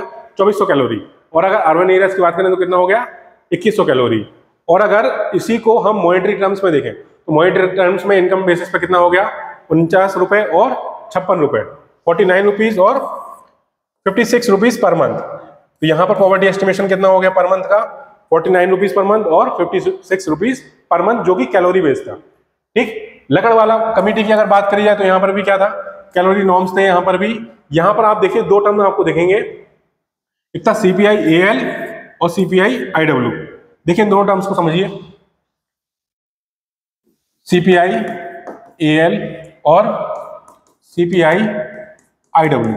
सबसे पहली बात तो CPI क्या है? CPI है कंज्यूमर प्राइस इंडेक्स, और AL क्या हो गया? Agriculture labourer. ठीक, तो यहां पर क्या है? कंज्यूमर प्राइस इंडेक्स और एग्रीकल्चर लेबर। मींस यहां पर क्या है? दोनों, इसका भी देख लीजिए, ये क्या है? Industrial worker. ठीक, इंडस्ट्रियल वर्कर। देखिए दोनों में अगर आप देखेंगे एग्रीकल्चर लेबर मींस एग्रीकल्चर कहां पर प्रावधान ज्यादा है, कहां पर प्रिवेलेंट है? रूरल के लिए। इंडस्ट्रियल वर्कर्स अगर देखा जाए तो एक तरह से अर्बन के लिए। ठीक, यहां पर अगर हम बात करें कंज्यूमर प्राइस इंडेक्स की, तो कंज्यूमर प्राइस इंडेक्स क्या होता है? कंज्यूमर प्राइस इंडेक्स को ऐसे समझिए, एक बास्केट होती है। मींस वहां पर क्या है? नंबर ऑफ आइटम्स होंगे 600-700, और उन आइटम्स को क्या किया जाएगा? उनमें हम देखेंगे कि प्राइसेस किस तरह से चेंज हो रहे हैं। ठीक, उनका कंजम्पशन हम देखेंगे कि रूरल एरियाज में कैसा है, अर्बन एरियाज के लिए अलग अलग बास्केट दे रखी है। ठीक, वहां पर हम देखेंगे कि कैसे प्राइस चेंज हो रहा है, उन्हीं के बेसिस पे हम पॉवर्टी एस्टिमेट करेंगे। ठीक, यहाँ पर अगर आप देखेंगे तो यहाँ की जो बास्केट है इसमें होगा फूड होगा, वेजिटेबल्स हो गए, मिल्क हो गया या फिर मिल्क प्रोडक्ट हो गया, ठीक, कुकिंग फ्यूल हो गया। इनमें हम देखेंगे कि आखिर कैसे प्राइस चेंज हो रहा है। और अगर अर्बन एरिया की बात करी जाए तो यहां पर क्या होगा, यहां पर डेयरी प्रोडक्ट्स हो गए, क्रील्स हो गई, अनाज, इसके अलावा इलेक्ट्रिसिटी। ठीक, तो ये क्या है, ये ऐसे और भी आइटम्स हैं इस बास्केट में। हम ये देखेंगे कि आखिर इनमें जो प्राइस का जो प्राइस है वो किस तरह से चेंज हो रहा है, कैसे हम यहाँ पर फिर उसके बेसिस पे ही क्या करेंगे, पॉवर्टी एस्टिमेट करेंगे। तो ये हो गया सीपीआई, कंज्यूमर प्राइस इंडेक्स। तो यहां पर देखिए स्टेट स्पेसिफिक मींस हर स्टेट के लिए अलग अलग सीपीआई एएल और सीपीआई आईडब्ल्यू को निर्धारित किया गया। ये हो गया कौन सा, लकड़वाला कमेटी। इसके अलावा कौन सी है, तेंदुलकर कमेटी 2009। इन्होंने क्या किया, जो हम अभी तक रूरल और अर्बन एरियाज के लिए अलग अलग पॉवर्टी लाइन पढ़ रहे थे, वहां पर क्या हुआ, इन्होंने कहा कि दोनों को क्या कर दिया जाए, मर्ज कर दिया जाए और एक यूनिफॉर्म पॉवर्टी लाइन को स्टैब्लिश किया जाए। ठीक, तो तेंदुलकर कमेटी ने क्या किया, रूरल और अर्बन एरिया के लिए अलग अलग ना करके एक ही जो है पॉवर्टी लाइन को स्टैब्लिश कर दिया। और उसके अलावा अब जो पहले कैलोरी बेसिस पे हम जो निर्धारित कर रहे थे पॉवर्टी लाइन को, वो अब किसके बेसिस, उसको इन्होंने क्या कर दिया, उसको हटा दिया। ठीक, और क्या किया, और इंक्लूड कर लिया एजुकेशन और हेल्थ को, कि अब एजुकेशन और हेल्थ के भी पैरामीटर्स आएंगे पॉवर्टी एस्टिमेशन में। जब इस कमेटी का क्रिटिसिज्म हुआ तो फिर गवर्नमेंट ने क्या किया, 2012 में सी रंगराजन कमेटी को गठित किया। 2014 में इनकी रिपोर्ट आई। इन्होंने क्या कहा, इन्होंने फिर से जो रूरल और अर्बन एरियाज के लिए जो पॉवर्टी लाइन थी उसको फिर से अलग कर दिया और अलग अलग पॉवर्टी एस्टिमेट की। ठीक, यहाँ पर पॉवर्टी अगर देखा जाए पर कैपिटा एक्सपेंडिचर कितना था, यहाँ पर अर्बन एरिया के 1407 और रूरल एरिया से कितना था, 972। ठीक, तो सी रंगराजन कमेटी की तरफ से कितना पॉवर्टी एस्टिमेट किया गया, 1407 रुपए पर मंथ और 972 रुपए पर मंथ। ये क्या हो गई, ये हो गई पॉवर्टी एस्टिमेशन कमिटीज। देखिए, मैं आपको जब भी कुछ भी बताता हूँ तो उसका पहले एक हिस्टोरिकल बैकग्राउंड बताता हूँ, तभी मैंने आपको प्री इंडिपेंडेंस वाला और पोस्ट इंडिपेंडेंस वाला दोनों मैंने आपको बता दिया, ताकि अगर कोई आंसर ऐसे क्वेश्चन ऐसा आता है कि भारत में जो पॉवर्टी एस्टिमेशन के लिए जो कमिटीज बनाई गई थी उनका क्या हिस्टोरिकल बैकग्राउंड है, क्या अभी तक क्या पोजीशन है, क्या आगे कैसे हम पॉवर्टी एस्टिमेट कर सकते हैं, क्या क्या मेजर्स हैं, किसको इंक्लूड करना चाहिए, किसको एक्सक्लूड करना चाहिए, वो ताकि आप उसमें लिख सकें। जब आप मान लीजिए कहीं पर कोई क्वेश्चन आया पॉवर्टी से रिलेटेड किसी एस्से में, तो वहां पर जो है आप एक हिस्टोरिकल बैकग्राउंड दे सकें कि कैसे भारत में पॉवर्टी को एस्टिमेट किया गया एक हिस्टोरिकली, तो ताकि आप जो आंसर लिख रहे हैं वो एक पूरा हॉलिस्टिक हो, एक कॉम्प्रिहेंसिव आंसर आप लिखो। ठीक, तो यहां तक समझ में आया कैसे पॉवर्टी एस्टिमेट भारत में करी गई। इसके अलावा देखो, हम एक रिपोर्ट देखेंगे। अब यहाँ पर हम दो रिपोर्ट देखेंगे कि मल्टी डायमेंशनल पॉवर्टी इंडेक्स जो इंटरनेशनल लेवल पे है, दूसरा जो नीति आयोग निकालती है नेशनल पॉवर्टी इंडेक्स। दोनों में क्या डिफरेंसेस हैं और क्या क्या कैसे इनको रिपोर्ट्स को पढ़ा जाए, कैसे कैसे इनमें क्या इंडिकेटर्स होते हैं, क्या पैरामीटर्स होते हैं। सबसे पहले तो ये देखिए global multi dimensional poverty index. Global multi dimensional poverty index है, आखिर इसको रिलीज कौन करता है पहले तो ये पता होना चाहिए। वो कौन है, OPHI। OPHI इसका मतलब क्या हो गया, Oxford poverty and human development initiative plus UNDP या फिर यूनाइटेड नेशंस डेवलपमेंट प्रोग्राम। तो दो संस्थाएं मिलकर इस रिपोर्ट को जारी करती हैं, पब्लिश करती हैं। अब आपको ये देखना है कि इस रिपोर्ट में आखिर कौन कौन से पैरामीटर्स हैं, किन डायमेंशंस पे हम देखेंगे कि जो वर्ल्ड में जो पॉवर्टी एग्जिस्ट कर रही है वो आखिर कैसे है। ठीक, तो वो डायमेंशंस कौन कौन से हैं, एक तो हो गया हेल्थ, दूसरा हो गया एजुकेशन और तीसरा हो गया लिविंग स्टैंडर्ड। हेल्थ में भी दो हो गए। हेल्थ में कौन सा, पहला कौन सा है, न्यूट्रिशन। मीन्स कहीं ऐसा तो नहीं जो न्यूट्रिशंस लोगों को दिए जा रहे हैं, जो लोग कहीं माल नरिश तो नहीं है, कहीं बच्चे जो है वो अंडर नरिश तो नहीं है, जो न्यूट्रिएंट्स उनको मिलने चाहिए वो उनको मिल पा रहे हैं या नहीं मिल पा रहे हैं। तो पहला पैरामीटर क्या हो गया, न्यूट्रिशन। दूसरा क्या हो गया, चाइल्ड मोर्टेलिटी, मीन्स वो जाके बच्चा आगे जाके सस्टेन कर पा रहा है या नहीं कर पा रहा है, कहीं ऐसा तो नहीं कि उसकी डेथ हो रही है, उसको न्यूट्रिशन इतने ना मिल पा रहे हैं, नहीं मिल पा रहे हैं कि वो सर्वाइव कर सके। ठीक, तो यहाँ पर क्या हो गया, न्यूट्रिशन हो गया और चाइल्ड मोर्टेलिटी हो गई। एजुकेशन में अगर देखा जाए तो दो कौन से हैं, एक तो हो गई ईयर ऑफ स्कूलिंग और दूसरा कौन सा हो गया, स्कूल अटेंडेंस। इसका मतलब ये है ईयर ऑफ स्कूलिंग में क्या हो गया, ईयर ऑफ स्कूलिंग में ये हो गया कि ऐसा तो नहीं कहीं जो बच्चा है स्कूल जा रहा है लेकिन वो फिर क्या हो गया, ड्रॉप आउट हो गया, मीन्स कक्षा 5 तक तो उसने पढ़ाई कर ली लेकिन उसके बाद क्या हो गया, ड्रॉप आउट हो गया, स्कूल से नाम कटवा लिया उसने, स्कूल जा रहा है कि नहीं जा रहा है। तो ईयर ऑफ स्कूलिंग मीन्स उसने अपनी स्कूलिंग जो है वो कंप्लीट करी है या नहीं करी है। दूसरा पॉइंट क्या है, year of school attendance, means schooling तो है लेकिन क्या बच्चा स्कूल जा रहा है स्कूल अटेंड करने के लिए या नहीं जा रहा है। तो दोनों बातें हैं इसमें, एजुकेशन में ईयर ऑफ स्कूलिंग हो गई और स्कूल अटेंडेंस हो गई। तीसरा क्या हो गया, लिविंग स्टैंडर्ड। लिविंग स्टैंडर्ड में 6 पैरामीटर्स हैं। पहला कौन सा हो गया, पहला हो गया कुकिंग फ्यूल हो गया, दूसरा कौन सा हो गया, शेल्टर हो गया, तीसरा सैनिटेशन या सफाई, ड्रिंकिंग वाटर, पांचवा असेट्स हो गए और छठवां और कौन सा हो गया, कुकिंग फ्यूल, इलेक्ट्रिसिटी, हाउसिंग। इन 6 पैरामीटर्स में हम देखेंगे कि कौन कौन से देश में ये 6 पैरामीटर्स में जो है विकास हुआ है या नहीं हुआ है। लोगों को cooking fuel, clean cooking fuel, Bharat में कौन सी योजना लाई गई, पीएम उज्ज्वला योजना, जहां पर सब्सिडाइज रेट में क्या दिए गए, सिलेंडर्स, ठीक है, गैस सिलेंडर। तो वो क्या था, वो इस पैरामीटर को सुधारने के लिए एक कदम था।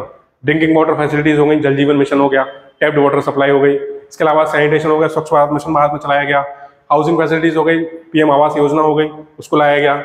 इसके अलावा क्या है, drinking water facility, sanitation, shelter के लिए हो गया, कुकिंग फ्यूल के लिए हो गया, असेट जो है पीएम स्वनिधि योजना हो गई, इसके अलावा स्वामित्व योजना, और हाउसिंग फैसिलिटीज, ये मैंने आपको बता दिया, असेट्स हो गए। तो ये छह क्या है पैरामीटर्स हैं। इलेक्ट्रिसिटी हो गई, जैसे सौभाग्य स्कीम है, ठीक है, ताकि सोलर पैनल्स वगैरह ये सब, उन सब में पैरामीटर्स को इम्प्रूव किया जा सके। ठीक, ये सारे के सारे क्या होगा, इसके पैरामीटर्स हो गए। ये पैरामीटर्स हमको याद रखने हैं, हमें ये रिपोर्ट क्या है मेंशन करनी है अपने आंसर्स में, और हमें पता भी होना चाहिए आखिर मल्टी डायमेंशनल पॉवर्टी इंडेक्स के जो इंडिकेटर्स हैं वो आखिर क्या क्या है, कैसे पॉवर्टी जो है मेजर करी जाती है। तो इस रिपोर्ट में ये है। अब इसके बेसिस पे क्या फाइंडिंग्स है हम वो देखेंगे। इसके बेसिस पे फाइंडिंग्स देखिए, global multi dimensional poverty index में आखिर क्या क्या फाइंडिंग्स रही। तो फाइंडिंग्स में अगर देखा जाए, लगभग 112 कंट्रीज में सर्वे किया गया। 112 कंट्रीज में सर्वे करने के बाद ये पाया गया 630 करोड़ जो वहां की पॉपुलेशन है, 630 करोड़ पॉपुलेशन में लगभग 110 करोड़ लोग, 1.1 बिलियन या 110 करोड़ लोग, 110 करोड़ लोग, लगभग 18%, 18.3% जो है अभी भी इसमें रह रहे हैं, अक्यूट पॉवर्टी या फिर भयावह गरीबी में रह रहे हैं। ठीक, अब इस पॉवर्टी का जो 80% जो हिस्सा है, ये लोग कहाँ रह रहे हैं, तो ये लोग कहाँ रह रहे हैं, सब सहारन कंट्रीज या फिर साउथ एशियन कंट्रीज में।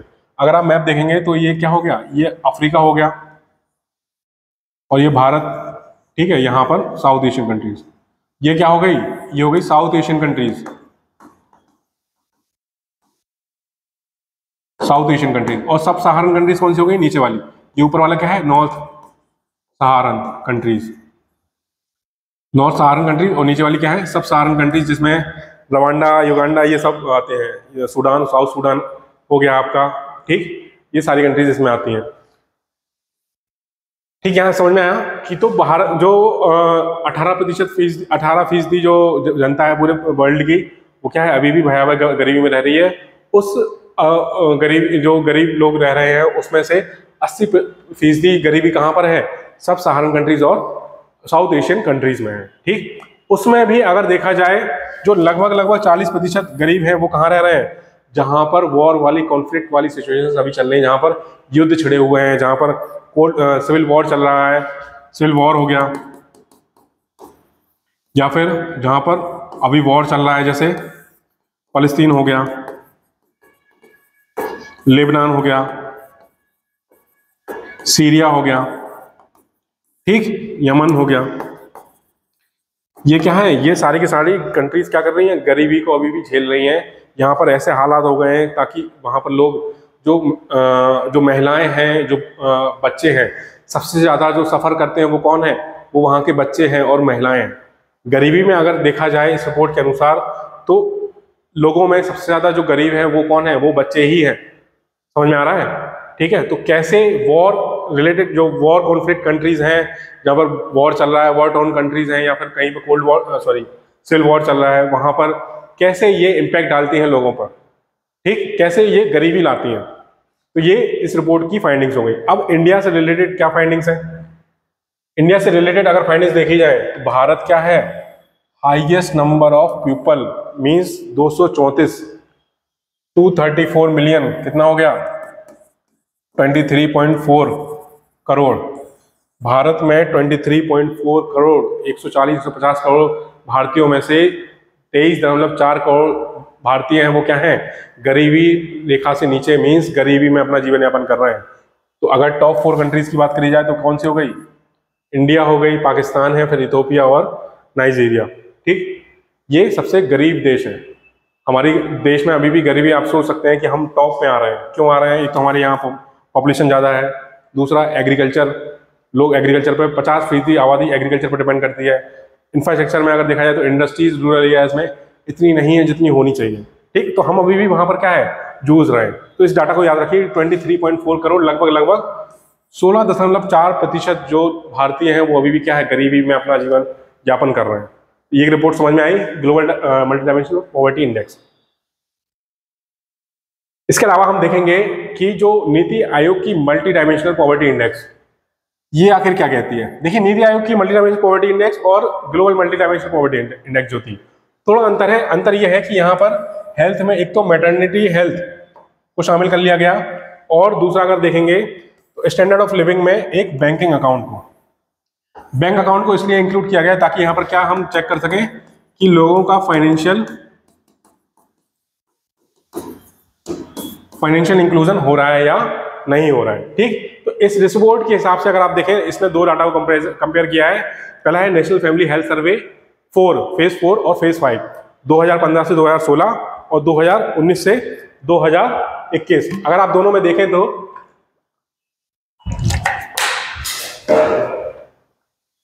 अगर आप दोनों में देखें तो 2015 2019 मीन्स हम ये कह सकते हैं कि हमने जो गरीबी है वो क्या करी है, कम करी है।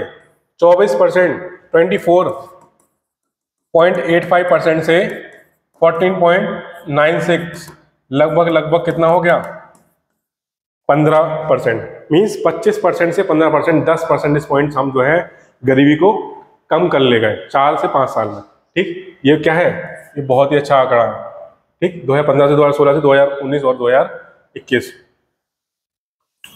इसके अलावा देखो, इसके अलावा इस रिपोर्ट में ये भी है कि कौन कौन से राज्य या प्रदेश हैं जो गरीबी से निकलने में सबसे आगे रहे हैं, मींस बेस्ट परफॉर्मेंस रहे हैं। तो यूपी हो गया, राजस्थान हो गया, एमपी हो गया, उड़ीसा हो गया। यूपी, एमपी, बिहार, उड़ीसा, राजस्थान, ये सारे के सारे जो प्रदेश हैं, राज्य हैं, इन्होंने क्या किया है, बहुत ही तेजी से गरीबी से लोग इसमें क्या है, बाहर आए हैं, ठीक। तो इन पैरामीटर्स को याद रखिए, इनका वेटेज क्या है, 1/3 इसका है, 1/3 इसका है, 1/3 इसका है, ठीक। इतना समझ में आया कि कैसे ये डाटा आप याद रखिए। 14.96 15% वाला, इसको हम क्या है, कोड करेंगे। देखिए यहाँ पर मैप देखिए, ये है NFHS 4 और ये हो गया NFHS 5, national family health survey 4 और नेशनल फैमिली हेल्थ सर्वे 5। दोनों को अगर कंपेयर करें, आप देखना जो रेड वाला है, मीन्स यहाँ पर जो पॉवर्टी है वो क्या है, बहुत ज्यादा है, सबसे ज्यादा हाईएस्ट है। लेकिन 2019 में आते आते पॉवर्टी क्या हो गई, यहाँ पर देखिए कम हो गई। पॉवर्टी अभी भी है, कंपैरेटिवली पॉवर्टी अभी भी है, लेकिन क्या है, यहाँ पर पॉवर्टी कम है। इसने जो है बहुत तेजी से पॉवर्टी कम करी है बिहार। ये कौन सा हो गया, बिहार। यहाँ पर एमपी का, अगर आप उत्तर प्रदेश की बात करें तो यहाँ पर क्या है, इसका ऑरेंज कलर, ठीक। और इसने भी पॉवर्टी बहुत तेजी से कम की है। और ये अब क्या हो गया, कलर आप देखिए इसका ग्रीन हो गया, मीन्स यहाँ भी पॉवर्टी क्या है, स्टीपली क्या होगी, डाउन गई। ऐसे ही देखिए, देख सकते हो आप, जैसे एमपी हो गया, छत्तीसगढ़ हो गया, झारखंड हो गया, यहाँ भी देखिए पॉवर्टी क्या है, इन राज्यों ने भी काफी इंप्रूवमेंट शो किया है। तो ये रिपोर्ट ये बताती है। तो आपको दोनों रिपोर्ट हो गई, नीति आयोग की मल्टी डायमेंशनल पॉवर्टी इंडेक्स और global multi dimensional poverty index UPI और यूएनडीपी और ओपीएचआई की। कैसे जो है इन दोनों में डिफरेंस है, कैसे ये डाटा कंपेयर किया गया है, ये आपको अब समझ में आ गया होगा। अब हम आगे ये देखेंगे कि कैसे जो है, देखिए गरीबी है, देश में गरीबी है, लेकिन जो सरकार गवर्नमेंट है वो लगातार क्या है, प्रयासरत है ताकि लोगों को गरीबी से बाहर निकाला जा सके। तभी तो हमने देखा है कि 2015-16 जहां पर 25% गरीबी थी, वो 2019-21 तक आते आते कितनी हो गई, 15% हो गई। ठीक, तो गरीबी तो क्या है, कम तो हो रही है। ठीक, आखिर उसमें गवर्नमेंट की जो पॉलिसीज हैं, जो इनिशिएटिव्स हैं, उनका क्या रोल है, क्या योगदान है, तो वो हम देखेंगे कि आखिर जो गवर्नमेंट है उसने क्या क्या इनिशिएटिव्स लिए हैं। जैसे हेल्थ केयर हो गया, हेल्थ केयर में क्या हो गया, आयुष्मान भारत योजना। अगर आयुष्मान भारत योजना की बात करी जाए तो आयुष्मान भारत योजना में क्या प्रावधान है, 5 लाख तक का, 5 लाख रुपीज पर पर्सन, पर फैमिली, 5 लाख तक का, और 5 लाख तक का secondary and tertiary health care. कोई भी व्यक्ति जो है वो 5 लाख तक का हेल्थ केयर, सेकेंडरी हो या टर्शरी हो, उसको ले सकता है। 5 लाख तक का उसको एक हेल्थ कवरेज प्रोवाइड किया गया है। ये वर्ल्ड की सबसे लार्जेस्ट, सबसे बड़ी हेल्थ कवरेज स्कीम है भारत की। ठीक है, तो आयुष्मान भारत योजना क्या करती है, इसका मेन एम यही है ताकि जो आपकी जो आउट ऑफ पॉकेट एक्सपेंडिचर, जो मैंने आपको पहले बताया था कि हम कितना पैसा खर्च कर रहे हैं हेल्थ केयर के लिए, उसको क्या है, कम किया जा सके, लोग उसको क्या कर सकें, जो गरीब से गरीब तबका है वो भी क्या कर सके, उसको अफोर्ड कर सके। ठीक है, उसको अफोर्ड कर सके। ठीक, यहां पे ये समझ में आया। इसके अलावा देखो, जन औषधि केंद्र, जन औषधि केंद्र का मतलब यही है कि वहां पर क्या किया जाए, लगभग 49 से 50% जो दवाइयों का जो रेट है वहां पर क्या है, लगभग उसका क्या होता है, आधा होता है। तो चीपर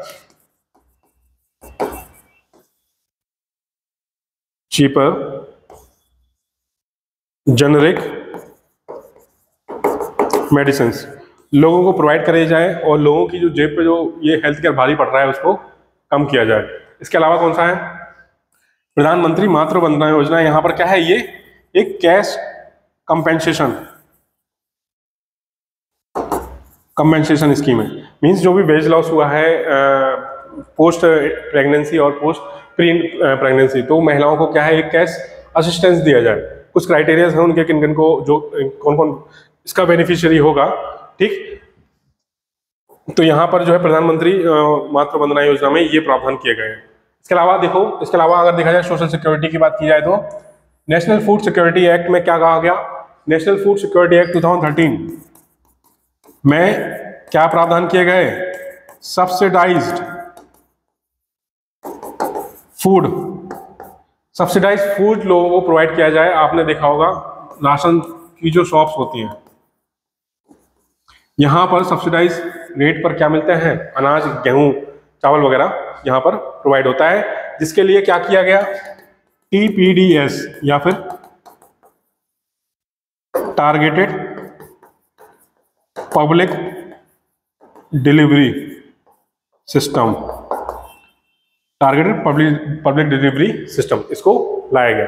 ठीक, अब तो क्या है, अब तो यहाँ पर DBT भी होता है। फिर इसके अलावा देखो, जल जीवन मिशन मीन्स यहाँ पर क्या होगा, सभी को टैप्ड वाटर सप्लाई दी जाएगी। ठीक, ताकि सभी को स्वच्छ पानी, सैनिटेशन या फिर स्वच्छता को ध्यान में रखते हुए टैप्ड वाटर सप्लाई जो है लोगों को एक ड्रिंकिंग वाटर फैसिलिटी वहां पर प्रोवाइड की जाए।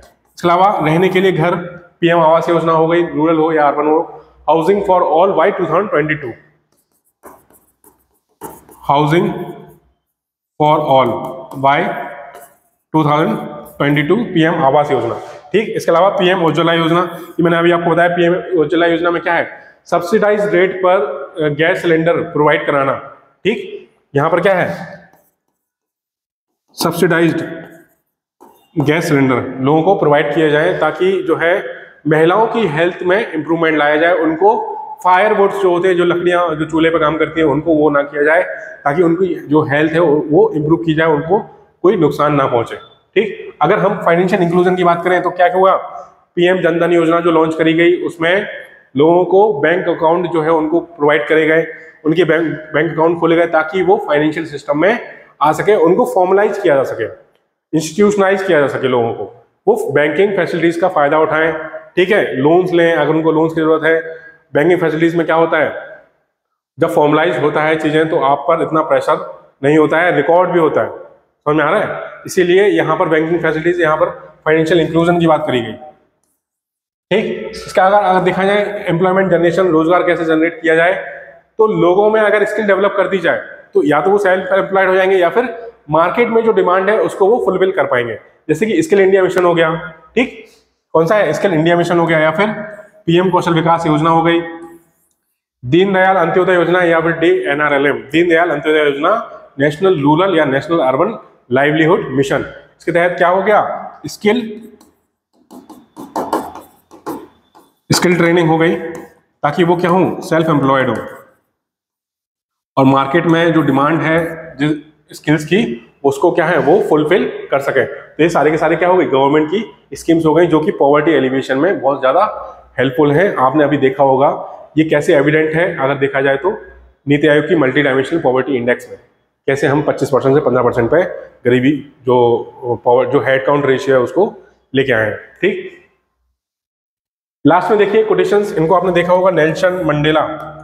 तो नेल्सन मंडेला क्या कहते हैं, नेल्सन मंडेला का कहना है कि अगर कहीं पॉवर्टी, इनजस्टिस और इनइक्वालिटी मींस गरीबी, अन्याय और असमानता अगर कहीं पर फैली हुई है तो हमें रेस्ट नहीं लेना, हमें एक्शन लेने की जरूरत है, हमें ऐसे काम करने होंगे, हमें उन लोगों के लिए बेहतर जीवन यापन करने के लिए कुछ ऐसी स्कीम्स या फिर कुछ ऐसे कदम उठाने पड़ेंगे ताकि लोगों को क्या मिल सके, लोगों को जस्टिस मिल सके और लोग क्या हो, पॉवर्टी से बाहर आए, और इसके अलावा एक न्याय संगत समाज किस पे बेस्ड, इक्वालिटी पे बेस्ड, उसकी हम क्या कर सके, स्थापना कर सके। तो ऐसी कोटेशंस जो हैं आप अपने आंसर्स में डाल सकते हैं, याद रखिए। ठीक है, अब लास्ट क्वेश्चन ये जो है मैं आपको दे रहा हूं होमवर्क के लिए, आप अपने घर पर आंसर राइटिंग इसकी करिए। ठीक है, क्वेश्चन क्या है, despite the implementation of various programmes for the eradication of poverty by the government in India, poverty is still existing. Means अभी मैंने आपको जो इनिशिएटिव बताया वो इनिशिएटिव जो है गवर्नमेंट ले चुकी है, लेकिन फिर भी अभी भी पॉवर्टी है, 15% पॉवर्टी अभी भी बाकी है। तो उसके रीजंस क्या हैं वो हमें लिखना है। मैंने आपको रीजंस पहले ही बता दिया है कि कौन कौन से रीजन है पॉवर्टी जो है अभी भी परसिस्ट कर रही है, तो वो रीजंस होगा। ठीक है, तो इस आंसर को आप लिखिए, अपने घर पर प्रैक्टिस करते रहिए और अप टू डेट रहिए, पढ़ते रहिए, न्यूज़पेपर्स भी पढ़िए, देखिए आखिर वर्ल्ड में क्या चल रहा है। जैसे अभी यूएस ने जो टैरिफ लगाए हुए हैं सभी देशों पर, उनका भारत पे क्या इम्पैक्ट पड़ रहा है, पॉजिटिव इम्पैक्ट क्या है, नेगेटिव इम्पैक्ट क्या है, भारत का क्या उसमें रिस्पॉन्स रहा है, कौन कौन सी भारत की जो इंडस्ट्रीज हैं वो कैसे इससे अफेक्ट करेंगी। वक्फ बिल आपने सुना होगा, काफी अभी कंट्रोवर्सी में है, वो क्या होता है, जेपीसी या ज्वाइंट पार्लियामेंट्री कमिटीज क्या होती है, उनका क्या रोल है, अलग अलग देशों में ज्वाइंट पार्लियामेंट्री कमिटीज का क्या रोल है, ये सब आप जो है पढ़ते रहिए, देखते रहिए, समझ में आ रहा है, तभी आपको समझ में आएगा, कॉन्सेप्ट तभी आपके क्लियर होंगे। ठीक, बाकी फिर इसके आगे नेक्स्ट क्लास में। Thank you.